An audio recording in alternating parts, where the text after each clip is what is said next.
I will say this. I don't want to pick favorites among the candidates right now, but a lot of people have been cowed by the idea of Ike Leggett running for re-election, and so I think if he does that, you'll see a few people drop off.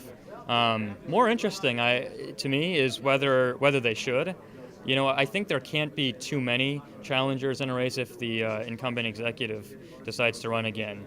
So, obviously, if 6 to 7 people run it, that makes it easier for him to get reelected.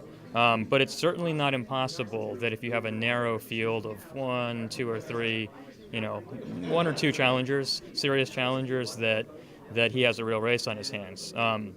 Similarly, Doug Duncan, former county executive, has been talking about running, and he'll enter the race with some money. But again, I also think that people overestimate whether he's going to be necessarily the one to be seen as a natural challenger to Ike Leggett. And in the mix, you've got Valerie Irvin, Phil Andrews, Mark Elrich, George Leventhal, and a couple dark horse potentials who could enter the race. So I actually think if the race narrows to 1, 2, or 3 candidates, any number of those people could actually be quite competitive, depending on, assuming they can raise money and actually come up with a strong contrasting message. So I would not at all count that race out.